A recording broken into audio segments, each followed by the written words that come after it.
Jaime, que é professor na Universidade Federal de Pelotas. Ele é um antigo colaborador nosso também. Ele temos trabalhado na direção do naturalismo. Ele fez um doutorado aqui na Pontifícia Universidade Católica. Em Wittgenstein, vai nos tratar sobre o tema treinamento ostensivo e práticas sociais.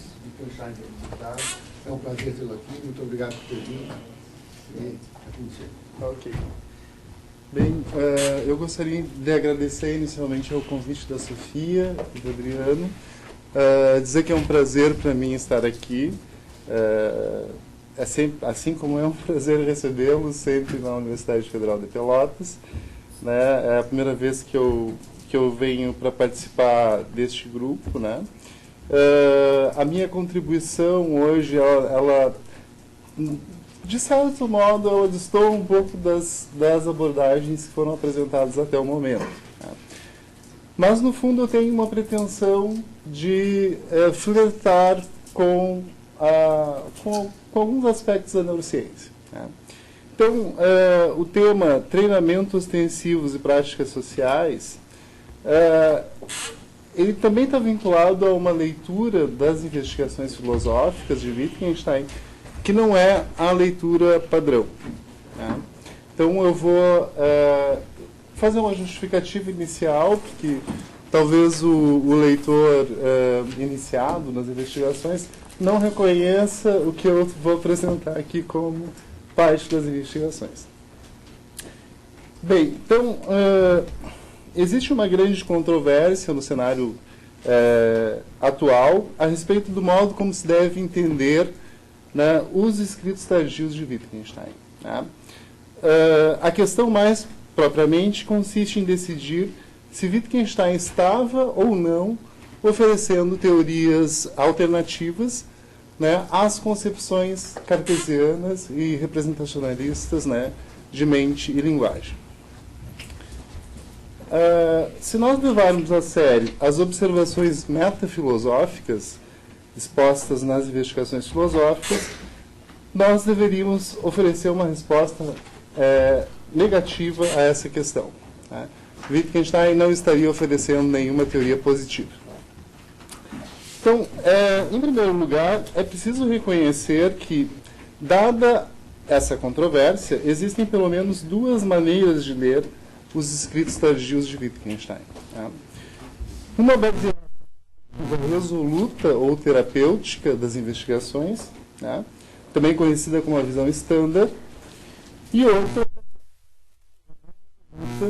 também conhecida como a visão construtiva ou positiva, né, dos escritos tardios. A perspectiva resoluta dos escritos tardios, em especial nas investigações filosóficas, assume que a filosofia é uma atividade e não um conjunto de teses, doutrinas, né, ou teorias. Tal atividade tem o objetivo de mostrar que as construções teóricas da filosofia não passam de castelos de cartas, construídos com materiais ilusórios, e que perseguem fins que são eles mesmos o resultado de confusões, né, ou de uma má compreensão da gramática da linguagem. Ao levar em consideração a estrutura do texto e principalmente as observações metafilosóficas, os resolutos assumem que não existe realmente qualquer tarefa positiva reservada à filosofia. Senão o esclarecimento, senão a perspectiva terapêutica, né? Assim como uma neurose, né? ela precisa ser tratada, né? É preciso mostrar que o problema, que parecia um problema, né? É um problema ilusório. Né? Então, a perspectiva não resoluta, por outro lado, assume que é realmente possível tomar os escritos tardios de Wittgenstein como uma teoria, como uma tentativa de oferecer uma concepção alternativa de linguagem e mente. Basicamente, os leitores não resolutos, eles costumam considerar a filosofia de Wittgenstein como contínua à tradição filosófica, ainda que Wittgenstein estivesse oferecendo teorias radicalmente novas. Né? Diferentemente dos leitores resolutos, os não resolutos tendem a ignorar a estrutura das investigações filosóficas, em favor das passagens que sustentam a teoria da linguagem e da mente que eles encontram no texto.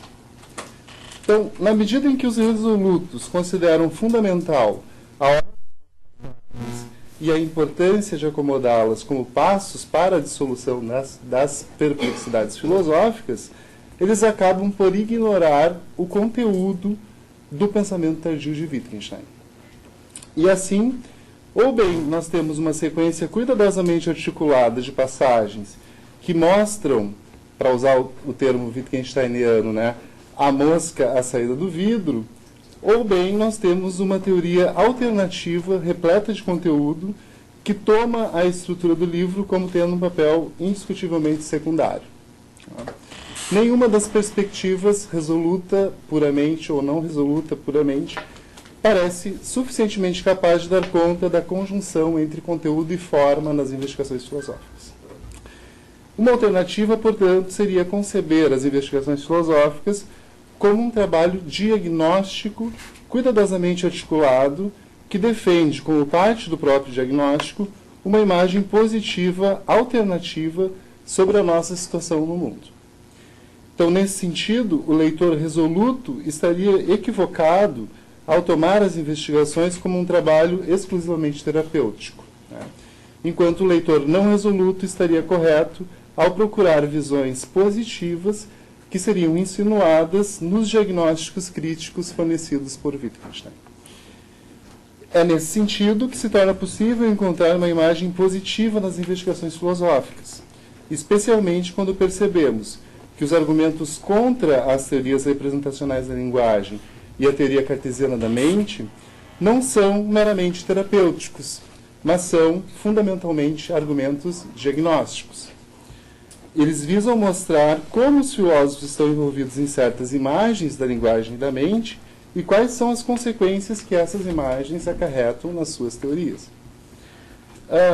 O presente trabalho, portanto, né, tem por base uma leitura não resoluta de Wittgenstein, que leva em consideração alguns aspectos estruturais centrais do texto, como a metodologia empregada, e também o conteúdo extraído do diagnóstico contra as teorias representacionais e intelectualistas do processo de aquisição de linguagem natural. Então, eu vou procurar explorar, no que se segue, a noção de treinamento ostensivo e o papel das práticas sociais nas investigações filosóficas. Então, a noção de treinamento ostensivo, ela aparece já nos primeiros parágrafos das investigações, onde Wittgenstein está atacando um dos pressupostos fundamentais da teoria denotacional do significado, a saber, a ideia de que o objeto denotado por uma expressão fixa o significado dessa expressão ao fornecer o padrão para a aplicação correta do termo a outros objetos da mesma classe e em outros contextos.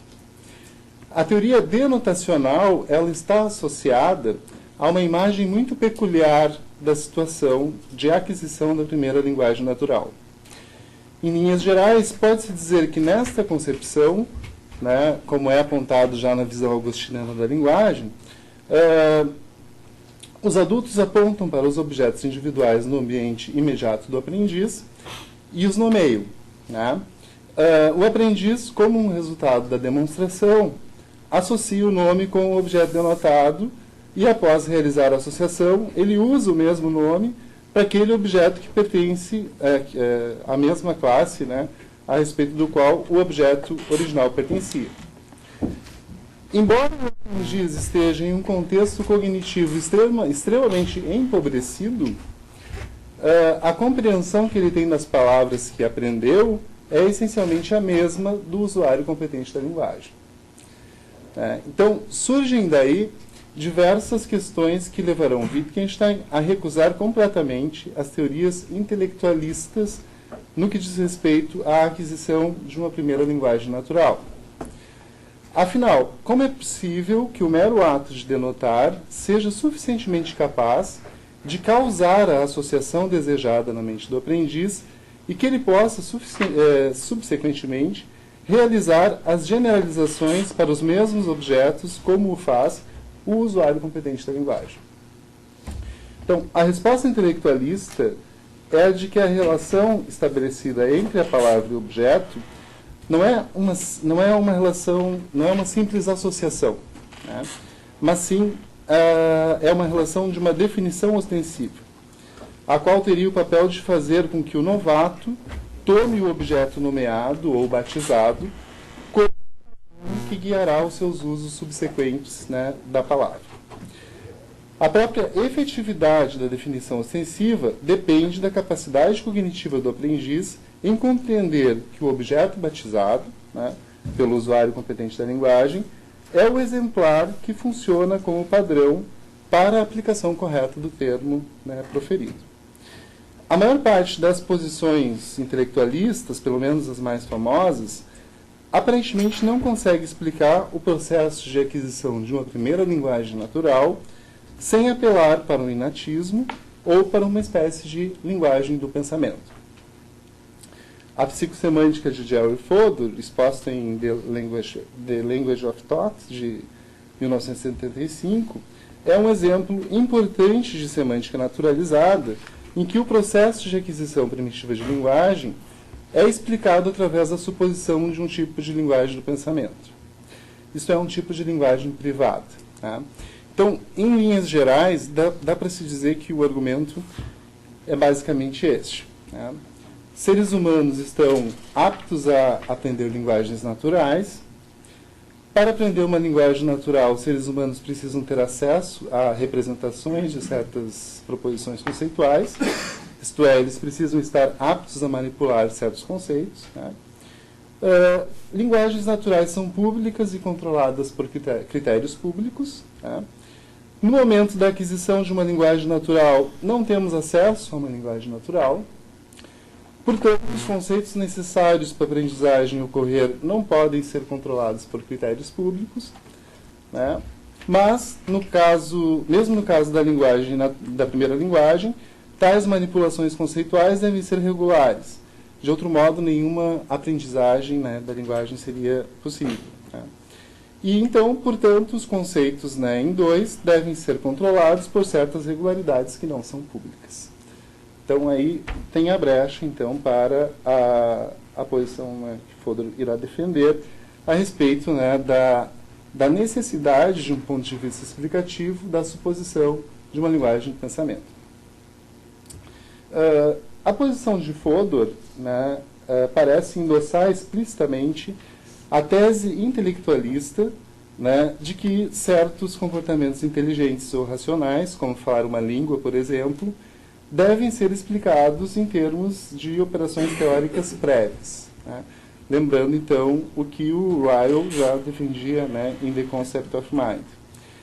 E lá, nesse texto, o Ryle já defendia a ideia de que esse tipo, né, de estratégia, né, levaria inevitavelmente a um regresso vicioso, né, já que certos comportamentos não podem ser explicados como frutos de operações teóricas prévias, uma vez que tais operações podem ter sido inteligentes ou não inteligentes, menos ou mais estúpidas. Né? Além disso, o argumento em favor da suposta linguagem privada do pensamento somente parece funcionar na medida em que o modelo intelectualista da aquisição, né, de linguagem natural se mostrar verdadeiro ou obrigatório. Né? A minha estratégia, neste momento, será mostrar que o modelo intelectualista não é obrigatório. Então, a ideia é levar em consideração o argumento do regresso de Ryle e salientar os resultados do diagnóstico sobre teorias denotacionais, né, presentes nas investigações filosóficas, né, de Wittgenstein, e então tentar mostrar que a posição, né, do intelectualismo a respeito da aquisição de linguagem ela não é obrigatória. Segundo Ryle, né, a suposição de que cada comportamento inteligente requer sempre operações teóricas anteriores leva a um regresso vicioso de operações teóricas. Além disso, se a ocorrência de qualquer operação inteligente envolve necessariamente a ocorrência de uma operação teórica anterior e que seja executada de forma inteligente, então haveria uma impossibilidade lógica para qualquer um que nunca entrou nesse círculo. Né? e assim a aprendizagem de uma primeira linguagem natural seria impossível. Se utilizar uma linguagem natural é uma ação inteligente, então deve-se presumir que em algum momento a aquisição dessa linguagem não foi o resultado de uma operação teórica prévia. O objetivo de Ryle é mostrar que certas aplicações de regras, princípios ou normas não exigem necessariamente uma consulta prévia dessas regras, princípios, ou normas. A habilidade de aplicar critérios com o objetivo de garantir que o seu desempenho foi bem sucedido, dirá Ryle, é como o ato de mostrar o bilhete para garantir o seu direito de viajar em um trem. Seria um erro categorial, nas palavras de Ryle, imaginar que o próprio bilhete desempenha o papel importante na explicação da viagem do trem. No mesmo nível que explicam os pistões, as alavancas e a ferrovia. Então seria um erro categorial imaginar que razões, por exemplo, seria um erro também imaginar que razões, por exemplo, desempenham um papel na explicação da ação no mesmo nível que os processos internos explicam, em um sentido diferente, os movimentos do corpo, ou que os significados desempenham um papel na explicação do uso da linguagem no mesmo nível que os processos internos explicam as vocalizações. Então, os erros categoriais que são identificados por Ryle são cometidos por aqueles que interpretam os fenômenos mentais relevantes como eventos causais internos. Wittgenstein defende uma posição muito semelhante nas investigações filosóficas, sobretudo no que se refere à noção de compreensão enquanto uma habilidade e não enquanto um evento ou processo mental. Também há estreitas semelhanças no que diz respeito à ideia de que a aquisição primitiva de linguagem se dá de um modo completamente não intelectualizado. O que Ryle chamou de erro categorial, Wittgenstein chamará, segundo a interpretação de Meredith Williams, de falácia da conflação. Ou seja, a confusão, ou o erro de confundir o meio da representação com o objeto da representação. Então, a estratégia de Wittgenstein seria evidenciar que o intelectualismo confunde a determinação lógica com a determinação causal na situação de aquisição da primeira linguagem natural, o que já fica manifesto na visão agostiniana de linguagem, onde explicitamente se confunde a determinação causal do treinamento ostensivo com a determinação lógica da definição ostensiva. E o resultado dessa confusão nos levará ao paradoxo da interpretação, lá no parágrafo 201. Então, eu estou defendendo, entre outras palavras, uma estrutura das investigações filosóficas um pouco diferente da estrutura tradicional. Eu estou seguindo aqui a estratégia de Meredith Williams em dizer que Wittgenstein tem dois tipos de argumentos, argumentos de conflação e argumentos paradoxais. E que a identificação de uma conflação ou de uma confusão do meio da representação com o objeto da representação leva necessariamente a argumentos paradoxais. Então, a visão agostiniana da linguagem exposta no primeiro parágrafo das investigações vai levar necessariamente ao parágrafo 201, o paradoxo da interpretação. Então, e claro, há outras situações, outros argumentos de conflação que estão presentes no texto e que estão relacionados com outros argumentos paradoxais. Então, é importante notar que o apelo recorrente à situação de aquisição de uma primeira linguagem natural não é um elemento meramente heurístico na posição de Wittgenstein, mas, pelo contrário, ela é tomada como um elemento metodológico e explicativo central nas investigações filosóficas. Observe-se o caso da elucidação de uma regra, onde ele diz, no parágrafo 86, um jogo de linguagem, como o jogo dos construtores, é jogado com o auxílio de uma tabela. Os sinais que A dá a B são sinais escritos. B tem uma tabela Na primeira coluna encontram-se sinais escritos que são usados no jogo. Na segunda, figuras das formas das pedras de construção. A mostra para B um desses sinais escritos. B procura-o na tabela. Olha a figura que está ao lado, etc. A tabela é uma regra segundo a qual ele se orienta para executar a ordem. Aprende-se a procurar uma figura na tabela por meio de um treinamento. E uma parte desse treinamento consiste que o aluno aprende a percorrer a tabela com o dedo horizontalmente. Da esquerda para a direita, aprende, pois, por assim dizer, a traçar uma série de traços horizontais. Então, essa passagem ela é particularmente importante porque ela potencialmente revela que os nossos mais sofisticados jogos de linguagem parecem estar fundamentados naquilo que nós poderíamos chamar de juízos de semelhança normativa, nos juízos do que é fazer o mesmo, que são aprendidos nessa situação aparentemente ou explicitamente não intelectualizada da aquisição primitiva da primeira linguagem natural. Então, o papel desses juízos em nossas práticas seria melhor observado na situação de aquisição de linguagem, da primeira linguagem natural, e é nessa situação supostamente não intelectualista que nós deveríamos também procurar acomodar a determinação causal com a determinação lógica ou normativa. Em outras palavras, nós poderíamos dizer que as investigações filosóficas elas têm por finalidade responder a uma pergunta simples. Como podemos ser animais causalmente determinados e ainda assim seguirmos regras, normas ou padrões, ou leis? Então, há uma determinação causal e há uma determinação lógica que precisa ser harmonizada. E isso vai ficar bastante explícito nessa noção de aquisição de linguagem natural.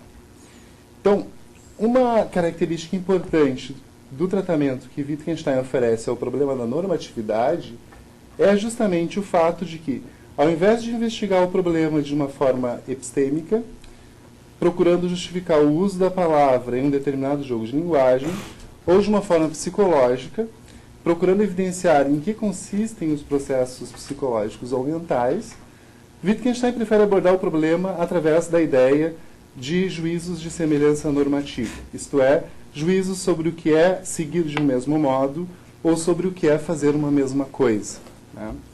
Então, Wittgenstein, como eu disse anteriormente, toma a situação de aprendizagem de uma primeira linguagem natural como tendo uma importância metodológica e explicativa central. Cada grande problema ou linha de argumentação começa com a descrição de uma criança aprendendo, seja uma linguagem natural, seja uma progressão aritmética. A situação de aprendizagem oferece uma abertura para pensar a estrutura da normatividade, particularmente a normatividade de nossos juízos mais básicos sobre o mundo e a mente. Então, reconhecer isso, como veremos, implica em reconhecer o caráter social da linguagem e da mente. Além disso, a linguagem e a mente somente se tornariam visíveis contra um pano de fundo que não é representacional. Wittgenstein vai identificar 3 estágios deste pano de fundo que não é representacional. O estágio da configuração, que nós também poderíamos ler como o estágio da moldagem, ou da aprendizagem, ou da calibração. O estágio do domínio das técnicas ou práticas, e o estágio da certeza. Então, qualquer uso da linguagem exige o exercício de técnicas para seguir de um mesmo modo e um sentido compartilhado daquilo que é óbvio e daquilo que é certo. O anti-intelectualismo de Wittgenstein é ressaltado nas passagens imediatamente posteriores à conclusão da discussão sobre o paradoxo da interpretação. Wittgenstein diz ali: somos treinados a usar a linguagem. O comportamento comum da humanidade é o nosso sistema de referência. E ainda, a regularidade é essencial para a linguagem. Então, o usuário competente da linguagem é aquele que possui as habilidades semânticas e cognitivas necessárias para a manipulação de conceitos. Quem não possui tais habilidades, diz Wittgenstein, deve ser ensinado através de exemplos e exercícios. Tá? Uma situação em que explicitamente não são necessárias operações teóricas prévias. Tem mais um exemplo aqui. Ele diz, então, eu lhe mostrarei nesta lição cores iguais, comprimentos iguais, figuras iguais, mandarei que as encontre, as construa, etc. Eu o instruirei para que, dada uma ordem, continue uniformemente faixas decorativas. E também para continuar progressões. Eu faço para ele e ele repete o que eu faço. Eu o influencio através de expressões de aprovação, reprovação, expectativa, encorajamento. Né? Deixo-o fazer ou o corrijo. Ou o impeço. Desculpe. Então, o ensinamento através da exemplificação e da repetição por meio de exercícios, a influência através de expressões de aprovação e reprovação, através de expressões de expectativa e de encorajamento, o deixar continuar ou o impedir são traços característicos daquilo que nós chamamos de treinamento ostensivo. O treinamento ostensivo não implica necessariamente em operações teóricas prévias, nem mesmo no conhecimento de proposições verdadeiras sobre como falar uma língua. No parágrafo 208, Wittgenstein diz: nenhuma palavra é elucidada aí por si mesma, não é feito nenhum círculo lógico. Né? Então, o treinamento ostensivo, de um ponto de vista não intelectualista, visa a transmissão de uma habilidade ainda não desenvolvida, a habilidade de compreender e manipular conceitos. A apreensão dessa habilidade levará o usuário competente da linguagem a aprender todo o emprego de uma palavra de um só golpe, como ele vai dizer no parágrafo 197.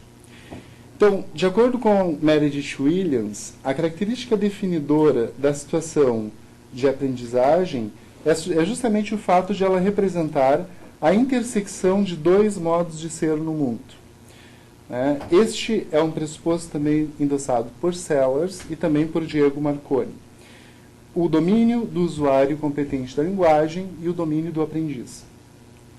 Cognitivamente, eles estão em situações diferentes no mundo.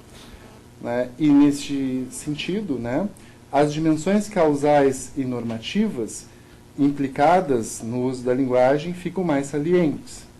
Deste modo, Wittgenstein procura mostrar o lugar da determinação causal em nossos jogos de linguagem. Ele pergunta que espécie de ligação existe aí entre o indicador de direção e minhas ações. Ora, talvez essa. Fui treinado para reagir de uma determinada maneira a este signo e agora reajo assim. Mas com isso você indicou apenas uma relação causal, apenas explicou como aconteceu que nós agora nos guiamos por um indicador de direção.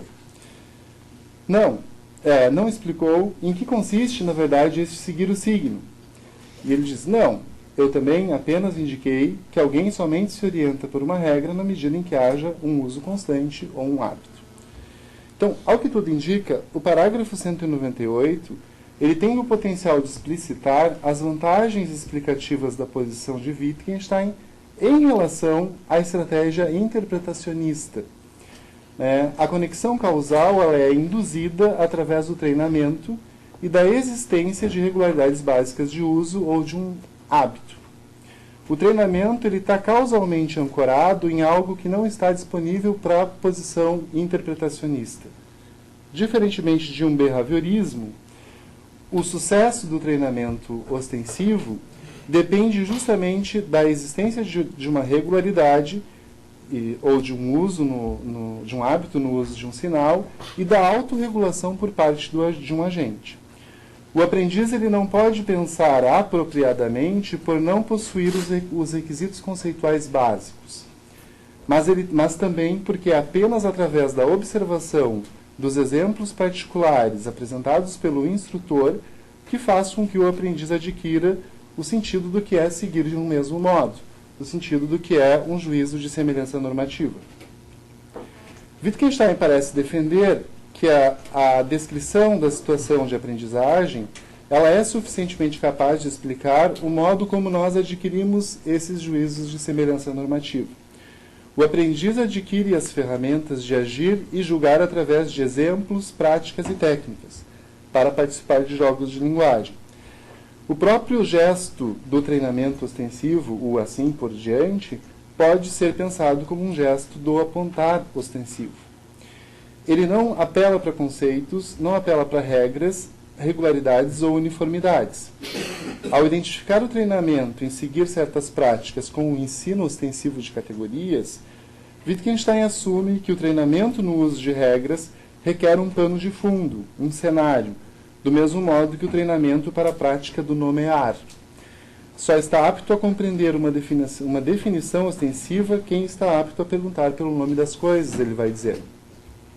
Então deve existir um pano de fundo dentro do qual o treinamento é efetivado e o gesto, assim por diante, é transmitido.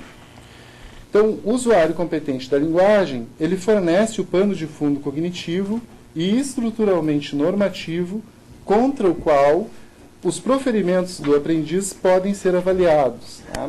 Então, é um fato sobre o treinamento em um determinado padrão social de atividade que ele tem o efeito de levar o aprendiz a concordar com o treinador em seus juízos do que é fazer o mesmo, ou do que é continuar de um mesmo modo. O que percebemos explicitamente na discussão é a preocupação de Wittgenstein em realinhar os fatores causais e normativos envolvidos na aquisição da atividade de seguir uma regra. Como temos visto, o treinamento ostensivo explora a causalidade baseada em nossas sensibilidades perceptuais em relação a certos objetos e propriedades no mundo, né, enquanto o treinamento em práticas normativas explora a maleabilidade do comportamento e a capacidade de oferecer respostas à sua validação ou sancionamento. Então, a maleabilidade de nosso comportamento seria garantida pela plasticidade neural, isto é, pela capacidade de nossos cérebros em desenvolver novas conexões sinápticas entre os neurônios a partir da experiência e do comportamento do indivíduo e a partir de determinados estímulos. É importante notar que nenhuma dessas propensões causais, compartilhadas em algum grau com outros animais, deve ser confundida com a estrutura normativa em questão, a qual é governada por padrões de correção e não por leis causais. As disposições naturais para adquirir certas regularidades são exploradas ao iniciar o aprendiz nas regularidades normativas dos costumes ou práticas. Diferentemente da posição intelectualista, para o aprendiz, na aquisição primitiva da linguagem, não existem conceitos, nem pano de fundo gramatical e nem ambiente articulado. As explicações são transmitidas através de exemplos, através de encorajamento e desencorajamento, para os quais, cegamente, o aprendiz tenta se conformar. Não existe círculo lógico para as explicações que são dadas a ele. Não existe petição de princípio. A situação de aprendizagem ela é fraturada em modos complementares entre o domínio do usuário competente da linguagem, que vive num mundo cognitivamente rico, e o domínio cognitivamente empobrecido do aprendiz. Então, o usuário competente da linguagem sustenta o ambiente dentro do qual as palavras e ações do aprendiz tornam-se corretas ou incorretas. Contam como reportes genuínos ou como distinções adequadas entre o vermelho e o verde, por exemplo. A situação de aprendizagem pressupõe, por um lado, a divisão do trabalho cognitivo e normativo entre as ações e juízos do aprendiz, né, e, por outro lado, o pano de fundo contra o qual a identidade das ações é fixada e as correções podem ser realizadas.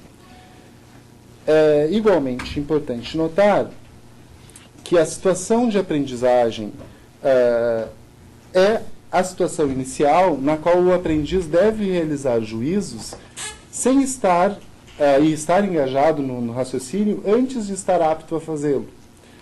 O que sustenta as ações dos aprendizes são as ações dos usuários competentes da linguagem, que fornece o pano de fundo cognitivo.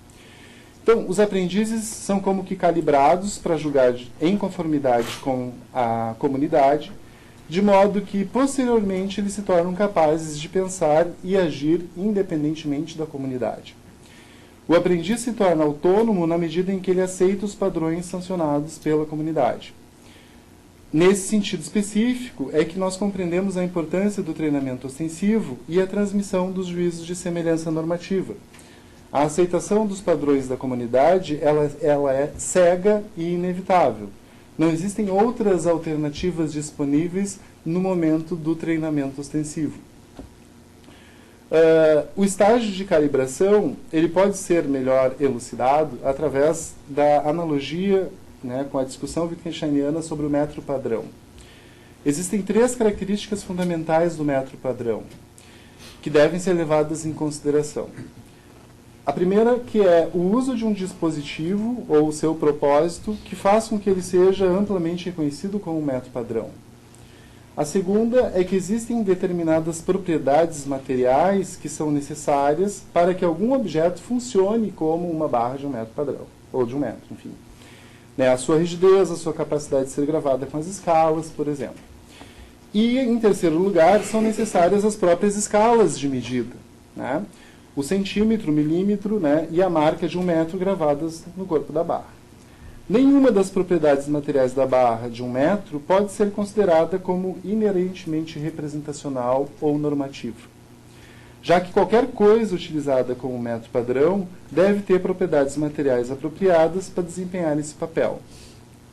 A barra de 1 metro define define um padrão de medida ou um sistema convencional de medidas em virtude de ser utilizada para esse propósito. O fato de que a barra de metal possa ser utilizada para esse propósito é uma função de sua rigidez física e de atribuirmos essa função à barra. Pode acontecer, contudo, que o metal utilizado para construir a barra de 1 metro nunca seja utilizado para esse propósito. Isto é, o metal por si mesmo não mede coisa nenhuma. Sob a analogia com o método padrão, podemos dizer que também medimos o mundo através dos nossos juízos de semelhança normativa, os quais constituem os marcadores normativos que nós utilizamos para medir as propriedades do mundo. De modo análogo, podemos dizer que temos as 3 características essenciais dos padrões convencionais de medida: propósito, propriedades materiais e escala. Os nossos sistemas sensoriais e a nossa maleabilidade comportamental, suportada pela plasticidade neural, são as propriedades materiais que nos permitem medir o mundo. Somos calibrados para medir cores, objetos, sequências numéricas, etc. Os juízos de semelhança normativa funcionam como as escalas que estão gravadas em nós para o propósito de medir vários aspectos do mundo. Em virtude da aquisição de tais juízos, nós medimos o mundo instintivamente para o que é óbvio e para o que está isento de dúvida. O juízo isto é vermelho, proferido na presença de um hidrante, acaba por fixar uma marca na escala para medir o mundo em termos de cores. Pois nem o usuário competente da linguagem, nem o aprendiz estão pronunciando isto é vermelho como uma descrição de que o hidrante é vermelho.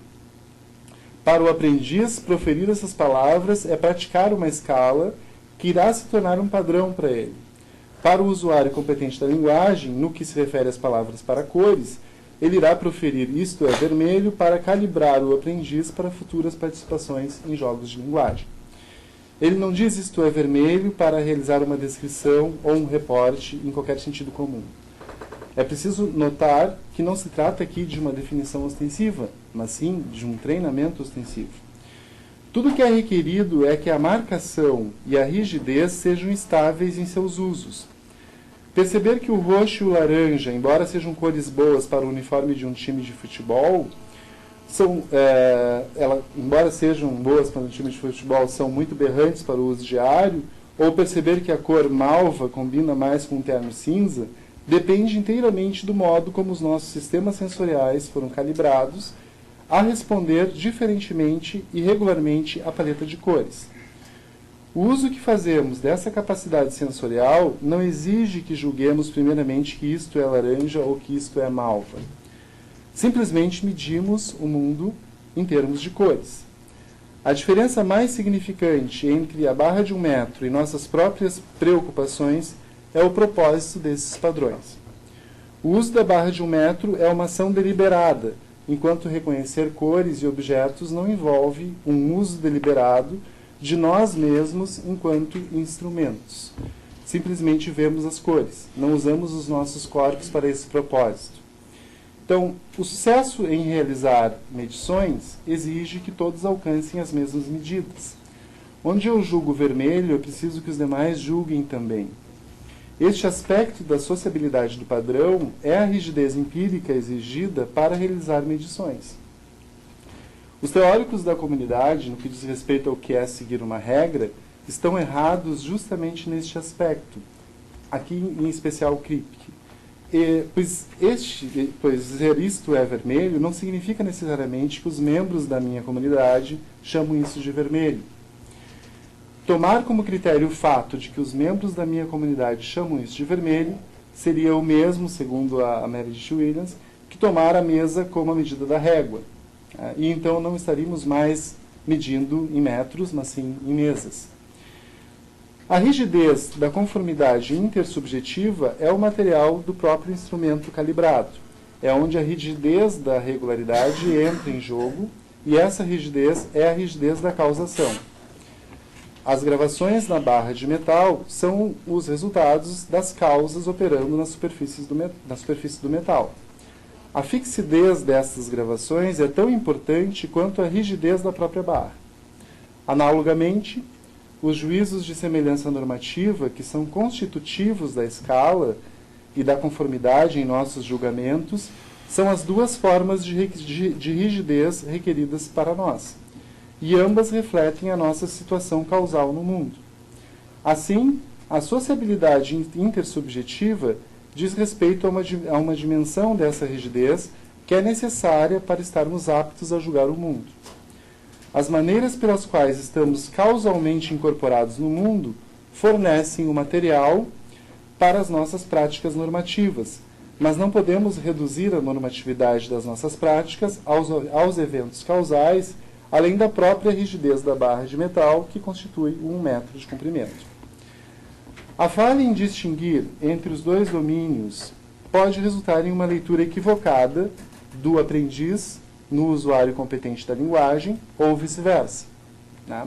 A perspectiva comunitarista, especialmente a posição de Kripke, coloca os seres humanos como um todo na posição do aprendiz, vulnerável e aberto à verificação constante.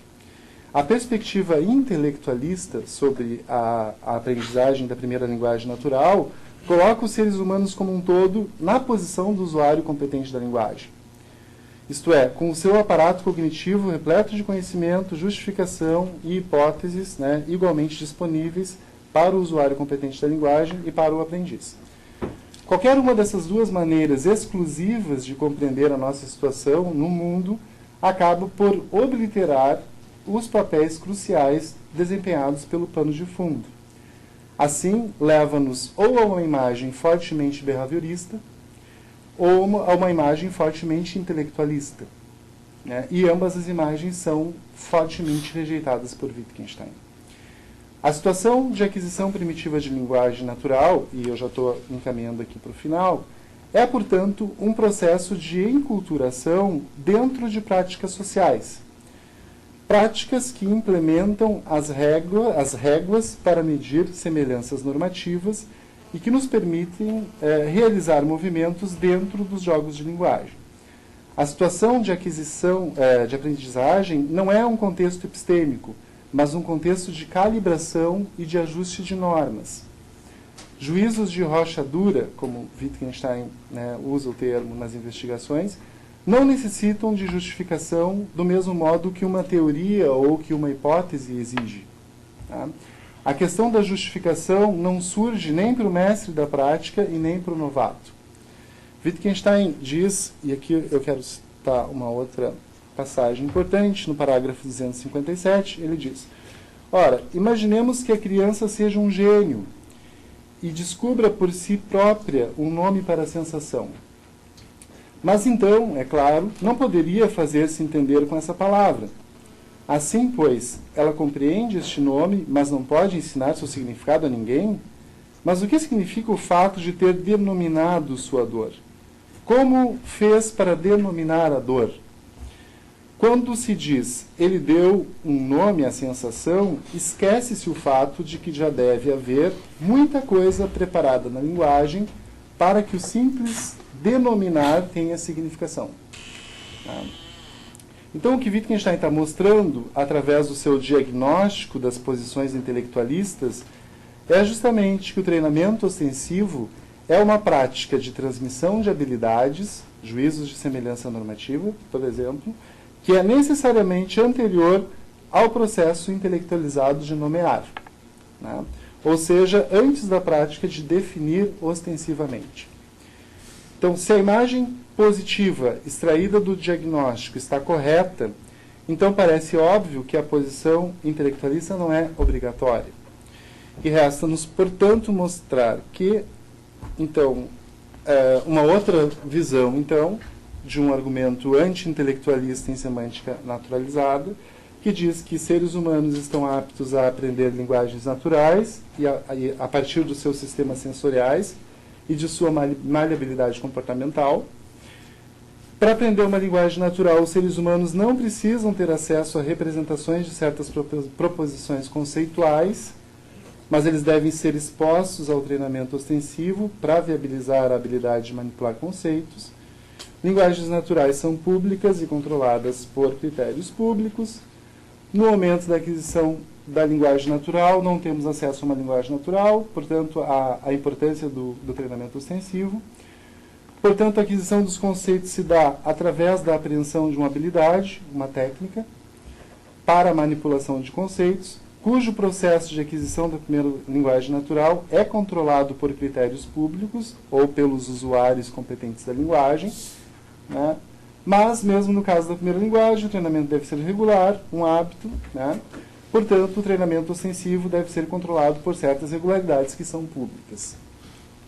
Então, a ideia é recusar, né, através da ideia de treinamento ostensivo, recusar a posição intelectualista que prevê a necessidade ou de um inatismo, né, chomskiano em relação à linguagem, né, a primeira linguagem, ou, né, as formas gramaticais, ou também uma linguagem do pensamento, como faz Fodor.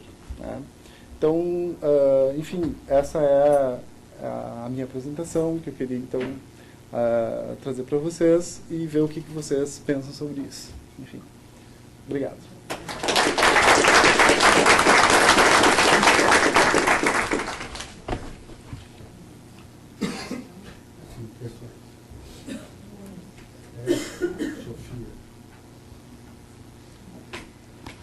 Muito obrigada, Juliana. Bom, eu tenho duas questões, eu tenho mais, mas essas eu acho que são as mais importantes. Eu apreciei muito escutar, porque eu trabalho nessa área e me interessa muito essa vinculação entre a semântica considerada já clássica, né, tradicional do século XX, e novas abordagens semânticas, naturalistas. Né? Bom, uma primeira pergunta seria: por que tu chamas o intelectualismo de Fodor de naturalista? Tá. Por quê? Porque parece que ele assumiu um certo reducionismo. Né? Então, talvez mais porque ele parece um reducionista. Né? Então, eu estou tomando como uma concepção de naturalismo todas aquelas posições que, bem no sentido mais trivial, de que não assumem entidades abstratas ou que, né, enfim, que não que assumem uma economia explicativa em termos dos seus pressupostos, assim. Né? Não estou tomando um naturalismo forte aqui como naturalismo. Semântica naturalizada, para mim, é aquela que ou faz uma redução, né, de, sei lá, das questões semânticas a questões mentais, por exemplo, né, ou, nesse caso wittgensteiniano, que eu estou dizendo que é um naturalismo porque não está, né, explicando a aquisição primitiva de linguagem de uma maneira mágica ou de uma maneira que pressuponha algo que não se pode demonstrar. Né? Eu Talvez, talvez... porque, de fato, ele não demonstra. Por isso que eu te pergunto, porque, do meu ponto de vista, Fodor e outros, Recanati, enfim, não demonstram o que eles estão afirmando. Sim. Eles supõem que seja coerente a visão que eles têm de linguagem, né? Então, eu os percebo como mais a prioristas que naturalistas, mais dedutivistas que naturalistas. Tanto que Fodor acaba negando as versões evolucionistas da semântica, né? Claro que aí tem muita discussão vinculada também ao Chomsky, que diz que não precisa provar o que ele está dizendo, mas que funciona na linguagem natural, né? Mas, de qualquer forma, eu acho difícil essa... Muitos se dizem naturalistas. Claro, concordo contigo que é um existem elástico, muitas versões de naturalismo. O McDowell se diz naturalista, enfim. Mas, enfim, que tipo de naturalismo... Bom, tu falaste, mas que grau de naturalismo tu darias ao Fodor? Eu acho que, como eu estou pegando o argumento, né, e dizendo que ele é de semântica naturalizada, eu estou colocando ele mais ou menos no mesmo nível assim, que o Wittgenstein, né? Um naturalismo não... quer dizer... Eu penso que ele seja um reducionista. As minhas leituras também sobre Fodor não são muito amplas. Eu quis trazer o argumento dele justamente para mostrar que há uma alternativa, né, e que não pressupõe a linguagem privada, enfim, do pensamento. Né? Mas a ideia de uma teoria computacional da mente, enfim, de uma teoria representacional, né, dependendo do que Fodor assume, por exemplo, como pressuposto científico, algo assim, a gente pode classificar ele como um naturalista, enfim. Né? Mas aqui, talvez até, eu acho que eu concordo contigo, eu acho que talvez o termo, pelo menos como eu estou colocando para Wittgenstein, não funciona tanto para Fodor. Né? Porque aqui tem... uma ideia de que nós temos uma explicação menos mágica do que a explicação que o Fodor está querendo fornecer. Né? Então, não sei, seria mais ou menos nessa linha. Concordaria que se ele utiliza, por exemplo, a ciência da computação, coisa assim, quer dizer, seria um tipo, né, de naturalismo nesse sentido. Né? Tá bem. Uma segunda questão é sobre o naturalismo em Wittgenstein, que se declarava anticientificista, né? Então, por isso uma leitura não resoluta. Mesmo a questão, mas seria a seguinte: quando se tenta interpretar Wittgenstein e dar plausibilidade às investigações filosóficas, né, que carregam consigo vários paradoxos, né, dilemas, etc. Uma questão que fica, do meu ponto de vista, em aberto, e que tu tocaste em alguns momentos, é sobre o besouro na caixa, né? É uma questão antiga, mas hoje as neurociências estão tentando ver o besouro na caixa. Claro. Né? Quando tu falas em treinamento ostensivo, fica difícil, por exemplo, para alguém que trabalha até com Quine, que é, em certo sentido, eliminativista, mas alguém que trabalha com visões de significado que levam em conta dados sensórios, que levam em conta percepção, que levam em conta como nós trabalhamos, como se dão certos princípios psicológicos, etc. Ignorar os resultados causais do treinamento ostensivo na mente humana e a influência desses conteúdos no próprio treinamento. Quer dizer, quando o Wittgenstein diz que há um treinamento ostensivo, que esse nos leva, quer dizer, auxilia a seguir regras, ele não é exatamente, mas ele faz parte do seguir regras linguísticas, fica a questão, bom, mas será que nós não podemos rastrear o que esse treinamento causa, né, na mente humana? E não devemos, para ter uma visão mais completa do que é esse treinamento? Sim. Bem, em primeiro lugar, eu estou partindo de uma leitura, né, que é explicitamente não resoluta e que tenta extrair uma visão positiva a partir dos diagnósticos dele em relação às teorias representacionalistas ou denotacionais, né? A situação de aquisição de linguagem, e eu faço questão de chamar de uma situação, porque ela é temporária e ela é necessária justamente para introduzir, né, defendo que o anti-intelectualismo é uma posição razoável, né, para evitar aqueles problemas lá de Fodor, Chomsky e tal. Então, se eu defendo que essa situação inicial ela precisa ser anti-intelectualista, né, então, como eu faço para introduzir alguém dentro da prática, né, uma vez que ela não tem essa prática, e ela não tem ainda os seus mecanismos ou os seus dispositivos, enfim, bem desenvolvidos para compreender aquilo que se pensou que originalmente era a estrutura mais básica da relação entre um objeto e uma palavra, que era a definição ostensiva, né?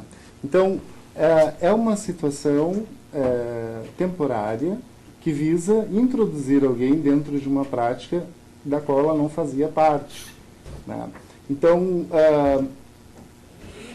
dizer, claro, talvez a coisa mais palpável ou aquilo que é mais rastreável aí seja justamente a noção de juízos de semelhança normativa, que é isso que está sendo transmitido quando alguém está aprendendo através do treinamento ostensivo, né? Você está, enfim, dizendo o que é fazer uma mesma coisa. E parece que essa noção de juízo de semelhança normativa ela é fundamental para que a gente possa, posteriormente, né, desenvolver a habilidade de compreender uma definição ostensiva, né? Então, parece que sem esse enculturamento, nós não nos tornaríamos seres humanos naturais. Na base, a ideia é que nós estamos, esse treinamento ostensivo, aliado à definição ostensiva e os próximos estágios, enfim, seriam responsáveis pela transmissão de uma segunda natureza, né? E aí entra, então, a noção, né, de naturalismo em Wittgenstein, que seria justamente redutível às práticas, enfim, e ao modo como nós fazemos as coisas, e não necessariamente um reducionismo mais forte, enfim, né? A própria noção que eu chamei, né, para tentar fazer um link com a ideia, com a neurociência, né, de neuroplasticidade, ela seria uma condição necessária, mas não seria uma condição suficiente para o aprendizado das técnicas, né? Então, não sei se é possível fazer esse rastreamento assim a algo mais básico do que essa coisa de, né, apontar e através de expressões de aprovação e reprovação tentar transmitir a prática, né? Então, não sei também se te respondo a questão, mas acho que sim, mas na tua resposta está embutida a ideia de que Wittgenstein realmente tem um aspecto behaviorista, né? Ou seja, ele se limita na descrição do comportamento. Né? Mas se fosse puramente behaviorista, aí que tá, tem que ter o elemento da autorregulação. Né? Senão você, se fosse só o treinamento sensível, você estaria treinando mímicos, né? E não seria, a gente não teria como explicar como as pessoas, né, agem racionalmente, cognitivamente depois. Né? Então, há uma certa, eu resisto em dizer que seja um behaviorismo, né? E acho que essa é uma grande diferença, inclusive, entre o Ryle e o Wittgenstein, né? Mas porque há esse pressuposto ainda a ser demonstrado de que os seres humanos têm essa característica da autorregulação. Né? Em algum momento o sujeito ele se torna autônomo em relação às práticas, se torna autônomo em relação às regras, né? E é claro que dentro de uma perspectiva em que eu estou sendo enculturado, digamos assim, eu vou ter um horizonte meio limitado de possibilidades, né? Mas isso não implica que eu vá, né, enfim, ficar limitado posteriormente, tanto que estamos aqui discutindo sobre todas essas possibilidades. Né? Então tem uma aparência de behaviorismo, mas eu acho que eu quero acreditar que não seja, que seja mais uma questão de ressaltar o quanto dentro de uma perspectiva anti-intelectualista, a única maneira de introduzir alguém dentro de uma prática. Né? Porque se fosse dentro de uma posição intelectualista ou cognitivista, não teria esse problema. Né? Então,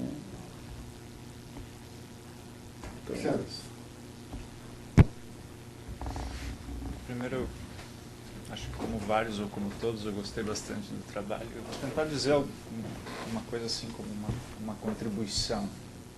Que eu acho que a ideia geral é um pouco essa. Em algumas passagens, em algumas partes da comunicação, me passou nitidamente a ideia de que é um trabalho Wittgensteiniano. E em outras partes ganhou uma sonoridade assim, de pós-Wittgensteiniano. Acho que essa é uma tensão assim, que parece que está presente no texto ou na comunicação. Para me fazer entender do que eu quero dizer com isso, por exemplo, a ideia de que o aprendiz está em um domínio cognitivamente pobre ou empobrecido. Você disse isso na abertura e disse no meio também, pelo menos 2 vezes que eu me lembro de ter ouvido isso. Pós-Wittgensteinianamente, eu acho que nós poderíamos rejeitar essa ideia como uma espécie de um dogma. E dizer, por exemplo, que o aprendiz não está num domínio cognitivamente pobre.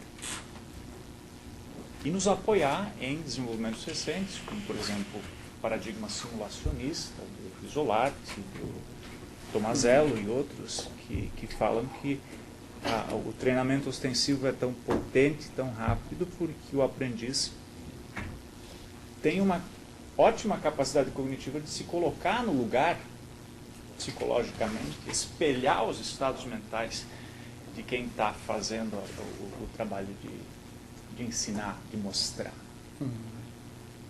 Ou então uma outra alternativa seria isso, que é uma teoria chamada pedagogia natural, que tenta sustentar que nós, seres humanos, viemos equipados com um mecanismo cognitivo que facilita a aprendizagem e que esse mecanismo coloca as crianças naturalmente numa posição de receptiva e particularmente sensíveis à ostensião em contextos opacos.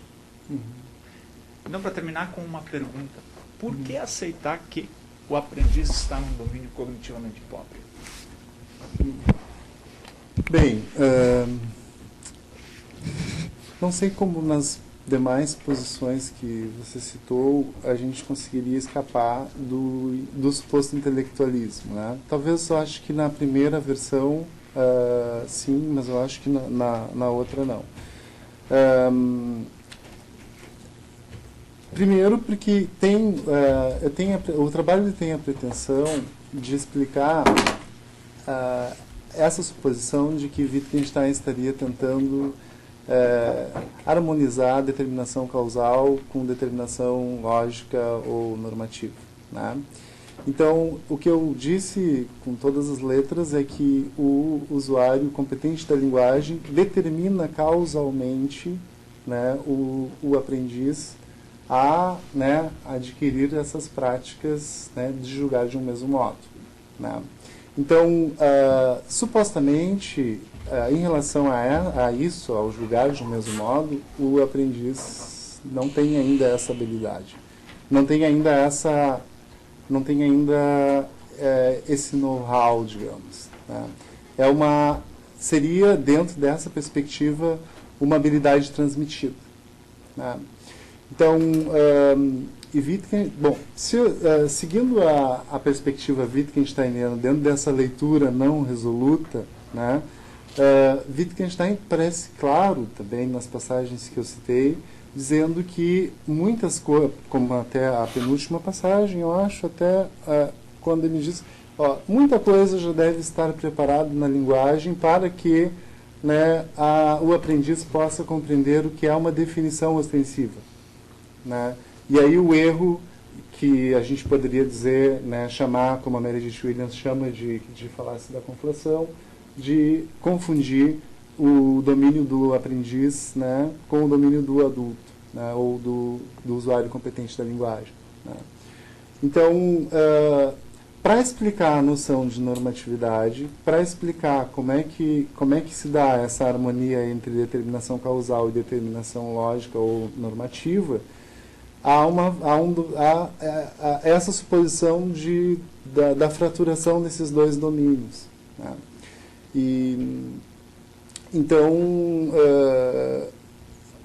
parece útil, né, assumir esse pressuposto justamente pela explicação que fornece para a normatividade, né, ou para essa harmonização entre determinação causal e lógica, né.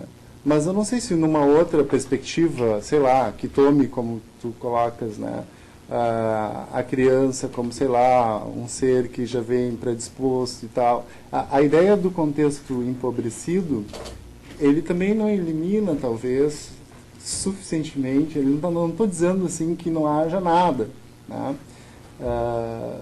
Pode existir alguma coisa já, mas não ainda de uma maneira suficientemente elaborada para que ele possa compreender definições ostensivas. Isso parece óbvio na noção de como nós ensinamos as crianças mesmo, né? Tipo, se a gente tentar definir teoricamente para uma criança que não sabe falar o que é alguma coisa, né, parece que as primeiras expressões que a criança diz, enfim, ela é realmente sancionada pelo usuário competente da linguagem. Ela só vai ter sentido dentro desse pano de fundo, né? Senão as vocalizações, né, as primeiras vocalizações da criança, elas não têm sentido nenhum assim dentro da linguagem articulada. Vai ter sentido para o usuário, dentro do cenário do usuário competente da linguagem. Então, eu concordo contigo a respeito da tensão entre as leituras, né? Porque, de um lado, eu quero extrair das investigações uma imagem positiva, ou dizer que Wittgenstein poderia estar oferecendo uma teoria alternativa de linguagem em mente, né? Já que ele dá o diagnóstico do que está errado nas posições tradicionais, isso supõe, teoricamente, que há uma posição que é correta, tá? Então, por outro lado, eu gostaria também, ao invés de meramente fazer uma exegese das investigações, oferecer uma perspectiva através de certos insights de Wittgenstein, né? E o insight do treinamento ostensivo, como não sendo um behaviorismo, parece extremamente interessante, né? E é claro que eu ainda preciso desenvolver isso, né, é uma pesquisa em andamento, enfim, mas eu concordo plenamente contigo de que há uma tensão. Ora, né, eu estou falando do que Wittgenstein está dizendo e ora eu estou incorporando coisas que poderiam ser o caso, como a questão da própria neuroplasticidade, né? Então...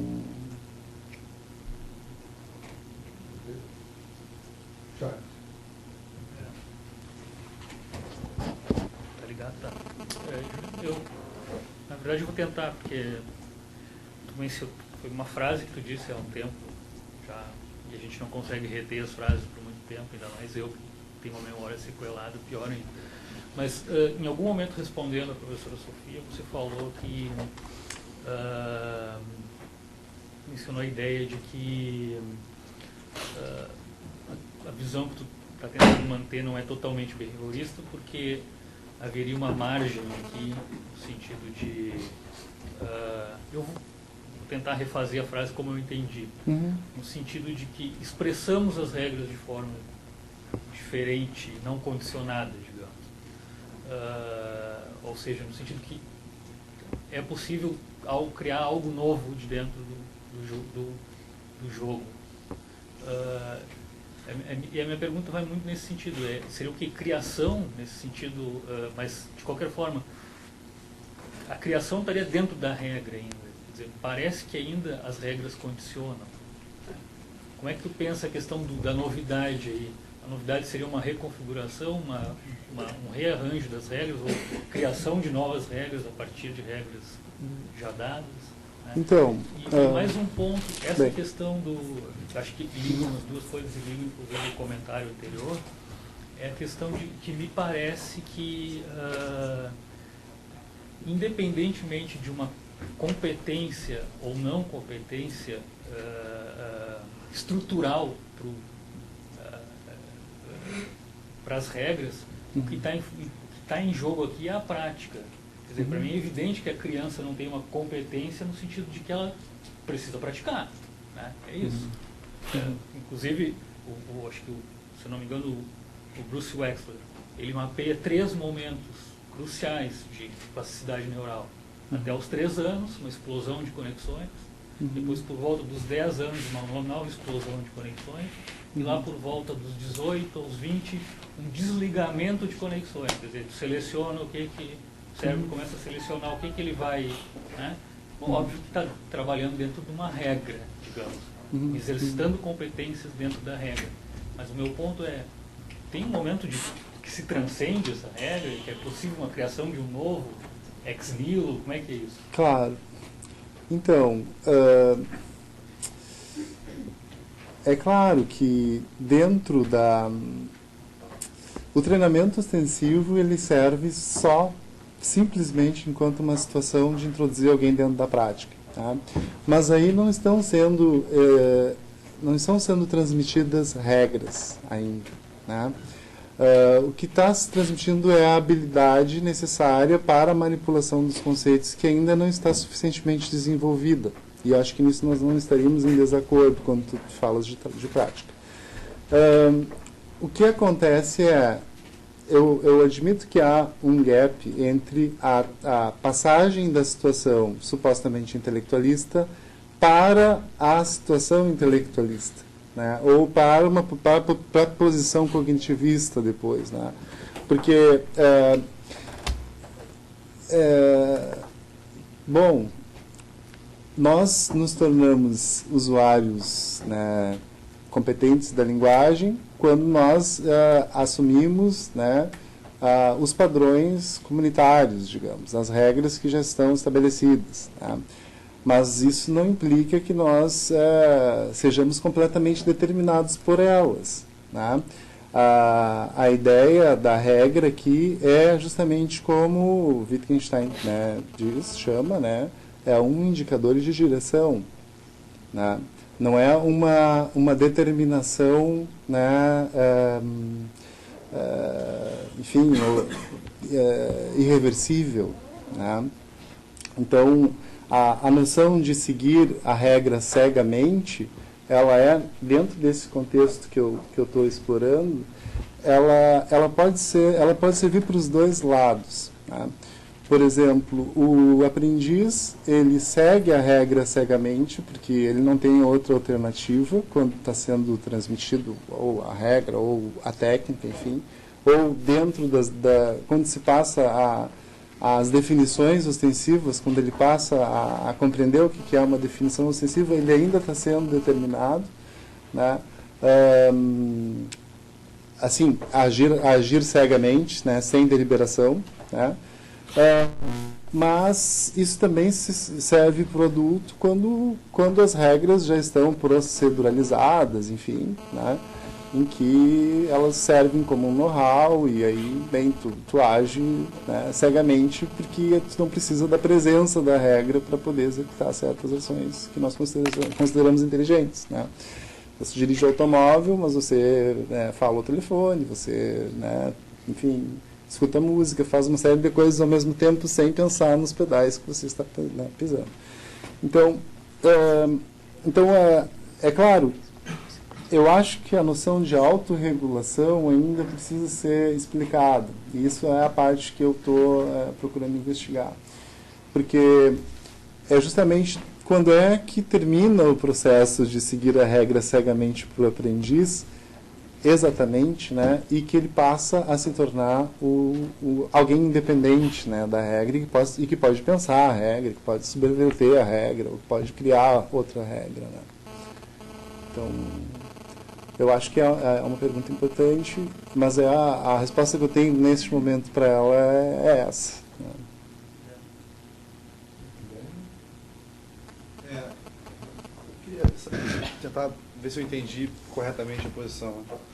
Quando você coloca na premissa 2, né, do seu argumento formalizado, que não há necessidade de representação nem de elementos teóricos para que se aprenda a primeira linguagem natural, você quer dizer exatamente isso, que não há necessidade. Por exemplo, naquele momento não é necessário que se formule uma regra clara e que a pessoa que esteja aprendendo através do treinamento ostensivo tenha capacidade de formular essa regra explicitamente ou de aplicar essa regra explicitamente, né? Mas, agora, isso, pelo menos na maneira como eu leio Wittgenstein, por exemplo, não quer dizer que essa regra não possa ser posteriormente explicitada. Posteriormente pode. Né? Bom, então... Agora, ela, no momento de aquisição, a gente está falando da aquisição de uma prática, né, que é disso que eu estou chamando de juízos de semelhança normativa, tá? No momento do treinamento ostensivo, o que eu estou aprendendo é isso, né? A julgar do mesmo modo. Eu estou adquirindo habilidades cognitivas, né?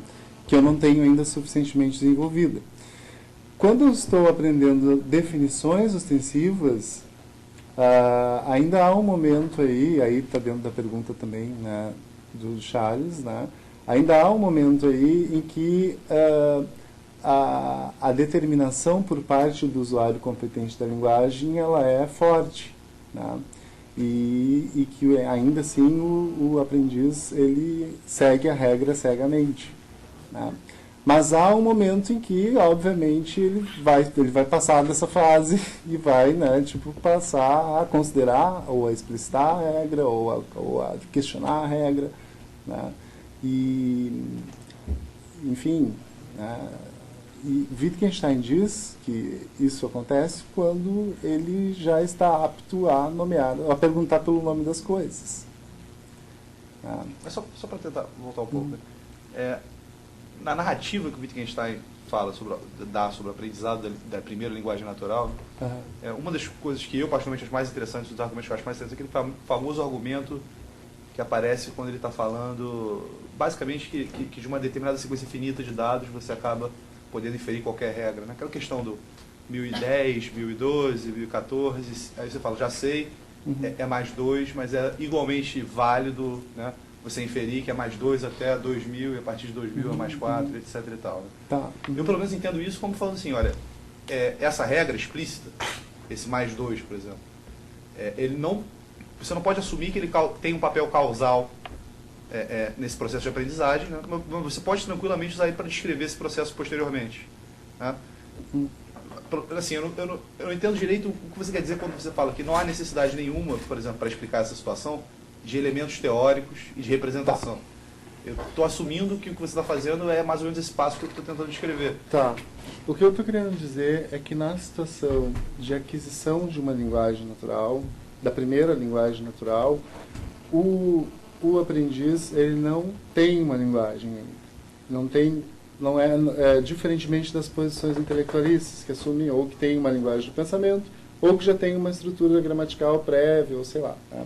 Eu estou querendo fugir dessa perspectiva.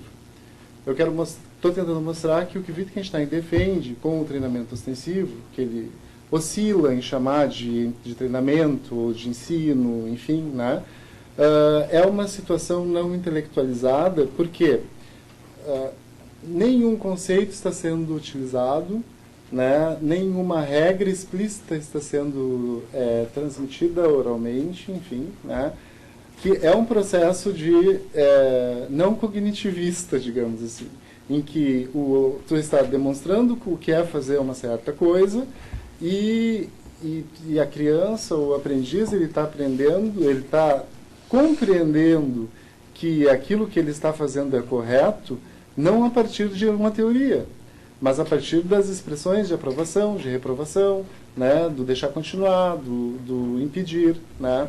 Então, eu estou dizendo que essa situação é uma situação não intelectualizada, né, e que se essa e aí está, né, por isso que a noção de treinamento extensivo ela tem que ser anterior, né, à noção de definição extensiva.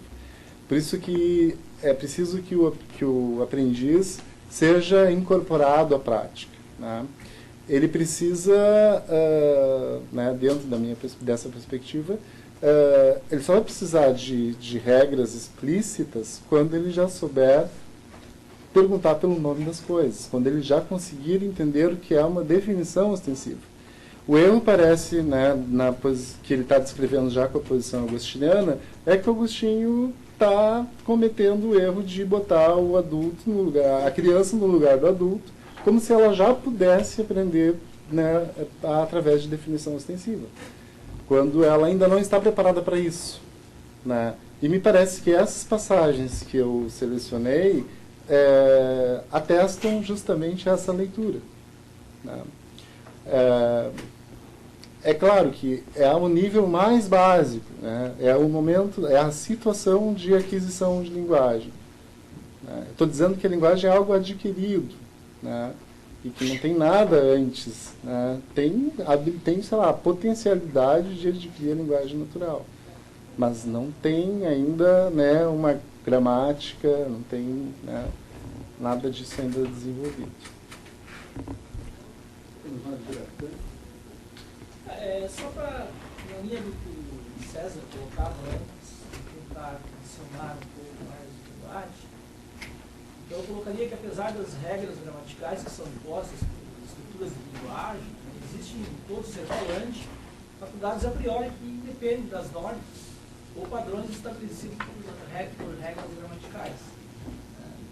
Não necessitamos, portanto, de conhecimentos sofisticados para compreender regras, por exemplo, de convivência, de teorias morais.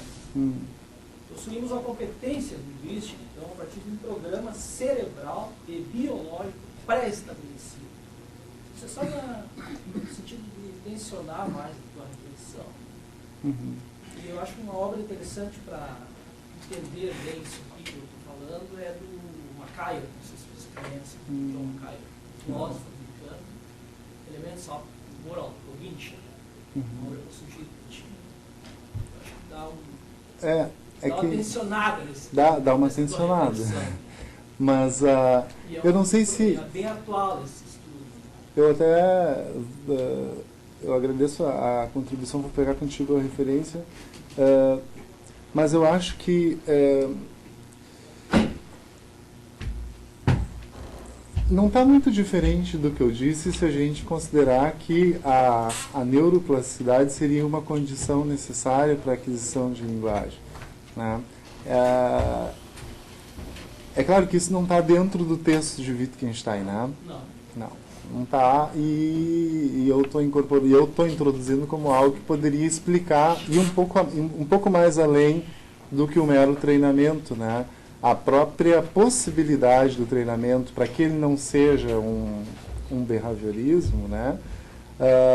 Seria justamente essa nossa maleabilidade comportamental, enfim, de ter essa possibilidade como uma condição material antes, né, para poder adquirir a linguagem. Talvez, não sei, mas eu imagino que que não seja uma posição completamente, enfim, desconectada com essa que você está, né, apontando.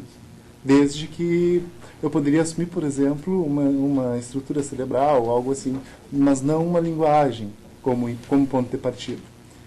Porque eu estou partindo do ponto de, né, o meu ponto de partida é que a linguagem é pública, que é algo social, que é algo transmitido, né? Então eu posso ter as minhas capacidades, né, sei lá,